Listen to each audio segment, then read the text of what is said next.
अतुलितबलधामं हेमशैलाभदेहं दनुजवनकृशानुं ज्ञानिनामग्रगण्यम्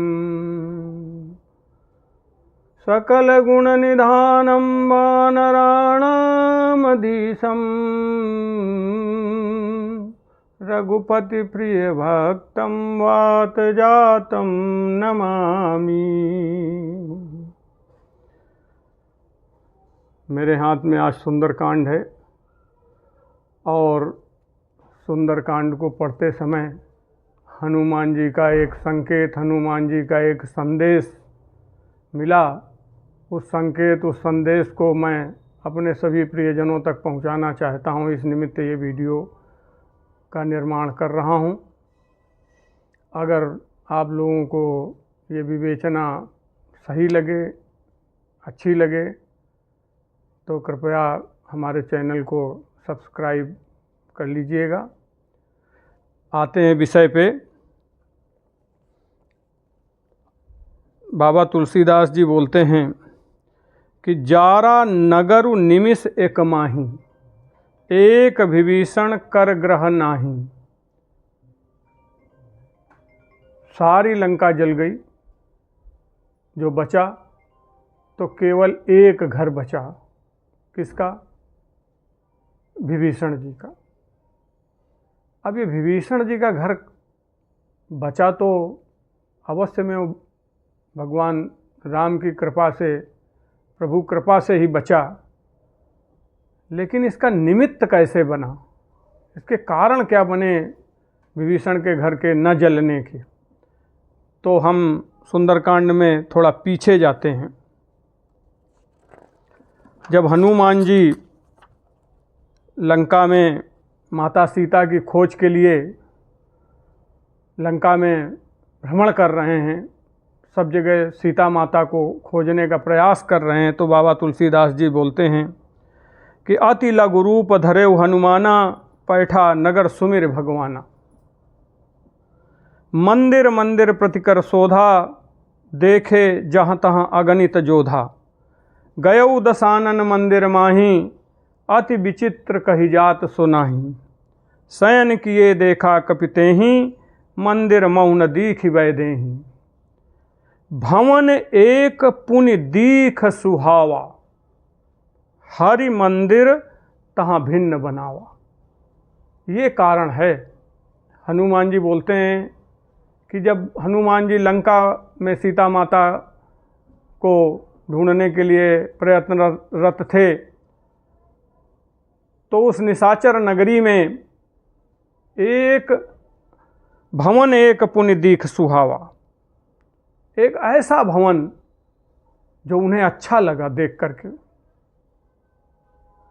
अब सोचो, अगर विभीषण जी का भी भवन बाकी लंका के भवनों के जैसा ही होता, बाकी राक्षसों के जैसा ही, राक्षसों के घर के जैसा ही विभीषण जी का भी घर होता, तो हनुमान जी कैसे पहचानते?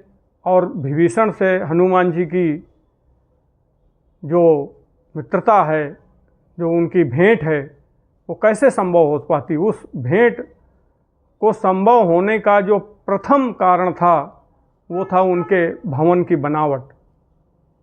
अब ऐसा क्या विचित्र जो भिन्न बना हुआ था? आगे लिखते हैं तुलसी बाबा कि रामायुध अंकित ग्रह, शोभा बरन न जाय। नौ तुलसी का वृंद तहाँ, देख हरस कपिराय।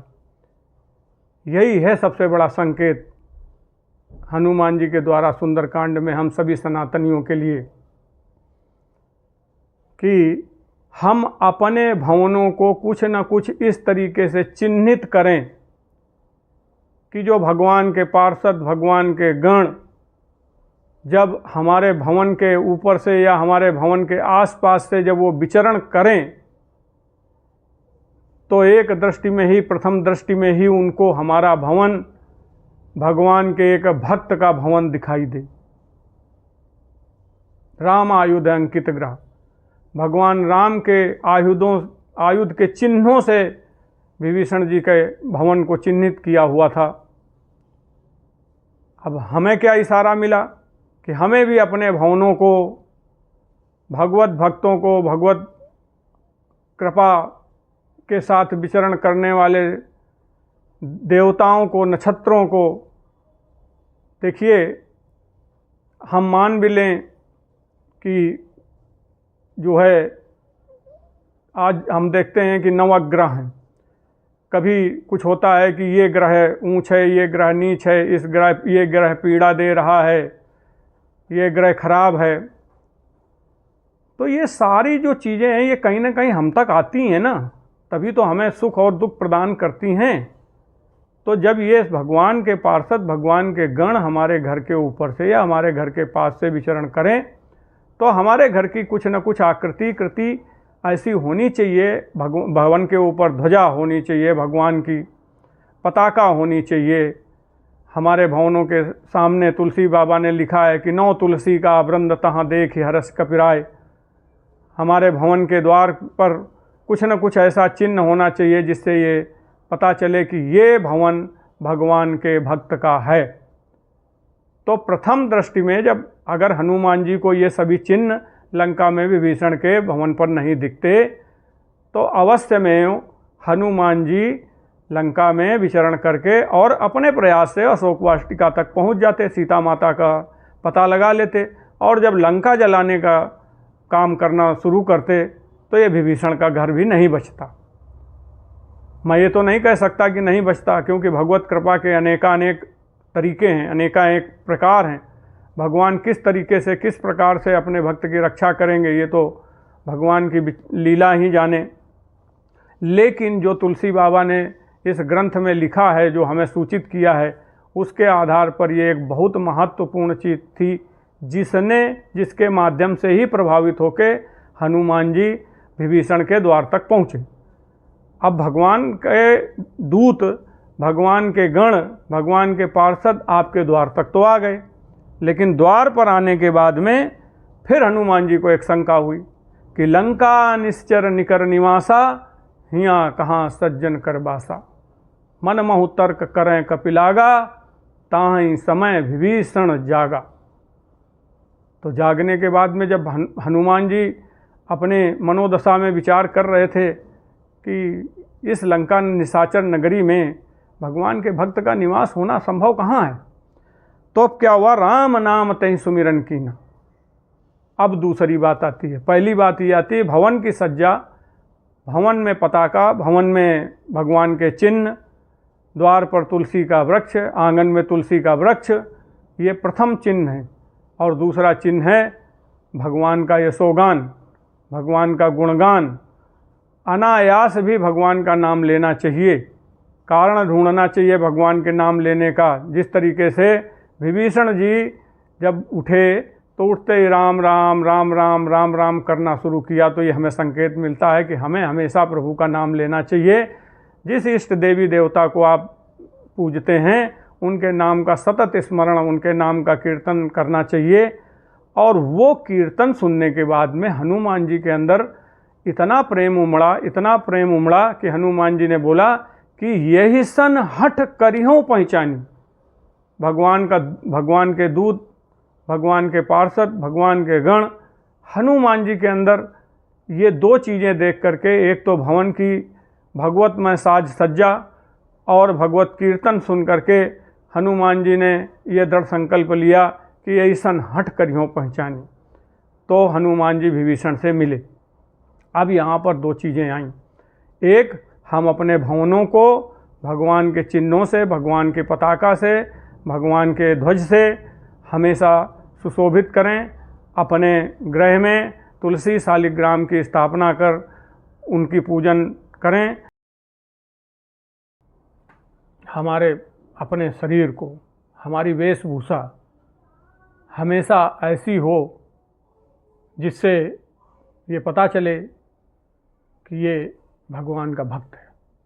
इसमें पहली चीज़ आती है कि हमेशा जो हमारी सनातन परंपराओं में है, हमारे माथे पर तिलक और शिखा, ये दो चीज़ें अवश्य होनी चाहिए। और तीसरी चीज़ हमारा आचरण। क्योंकि ये दो चीज़ें प्रथम दृष्टि में तो आकर्षित कर लेंगी भगवान के दूतों को, भगवान के पार्षदों को, भगवान के गणों को, लेकिन अगर हम निर्मल मन जन सो मोहि पावा, भगवान का ये कथन है कि अगर हम सरलता से, सहजता से भगवान के प्रति समर्पित होंगे तो जिस तरीके से हनुमान जी को इन संकेतों की वजह से विभीषण से मिलना संभव हुआ और विभीषण से मित्रता हुई, और उस मित्रता का परिणाम क्या मिला? सारा नगर जल गया, बचा कौन? केवल विभीषण का घर।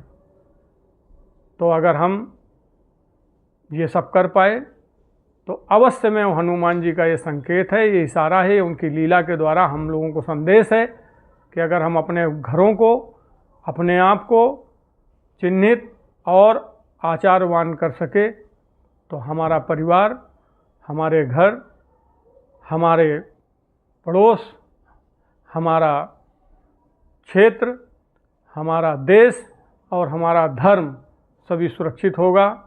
जय जय श्री जानकी नाथ। नमो नमः, नमो नमः, नमो नमः।